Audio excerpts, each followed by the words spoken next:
সভাপতি আমাদের সুরিঞ্জানা ভাই আছেন, আমাদের নেতা মহাদেব দা আছেন, আমাদের 2 নম্বর ব্লকের কনভেনার, আমাদের 1 নম্বর ব্লকের কনভেনার স্বদেশ দাস আছেন, আমি আছি, আমাদের মাইনরিটি নেতৃত্ব আমাদের আরিফ আছে এবং আমাদের নেতৃত্ব সবাই আছেন।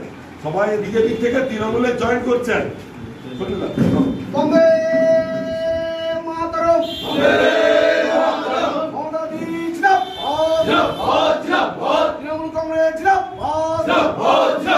জননেতা অভিষেক বন্দ্যোপাধ্যায়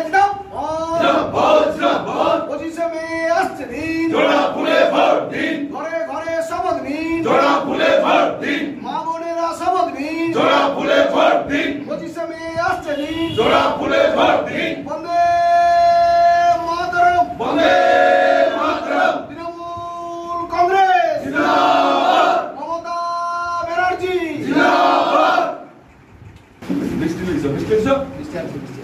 আপনার দলের যিনি বিধায়ক তিনি রেয়াপাড়াতে সভা করবেন, তো ঠিক আজকের এই সভার পরে বিজেপি ছেড়ে তৃণমূলে যোগদান সুখেনবাবুর হাত ধরে কী বলবেন, কেন? বিজেপি দল একটা এমন বুথ থেকে মণ্ডল জেলা ওদের কোনো সংগঠনই নেই। যারা সত্যিকারে বিজেপি করে তারা তৃণমূলে কেন? 2018-তে বুথজাম কে করেছিল, কার নেতৃত্ব হয়েছিল? আজকে অনেক মাইকে অনেক কিছু কথা বলছে।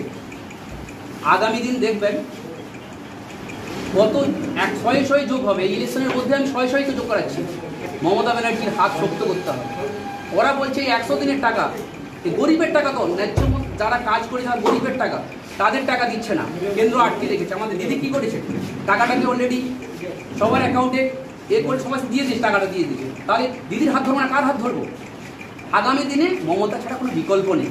আর ওরা হাওয়ায় ভাসে, বিজেপি একটা এমন দল, ওরা হাওয়ায় ভাসে, ওদের 5 তলার মাটি নেই। আর 4 তারিখের পর দেখবেন ওই বিজেপি দলটাই থাকবে না। আপনার নাম? আমার নাম সুভাষ দাস, ওয়ার্ড 2 26 নম্বর বুথ সভাপতি ছিলাম এবং 2010 থেকে আমি পার্টি করি। আপনি বর্তমান বুথ সভাপতি ছিলেন? বর্তমান বুথ সভাপতি ছিলাম। আমি রিজাইন করে এই তৃণমূল কংগ্রেসের হাত শক্ত করার জন্য, এই শুভেন্দার হাত শক্ত করার জন্য আমি এসেছি।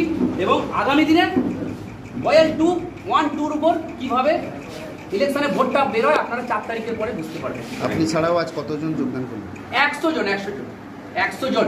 আরো আগামী দিনে আরো করছি শুভেন্দার হাত ধরে অনেক করবে। একটু খাও না, ঠিক আছে।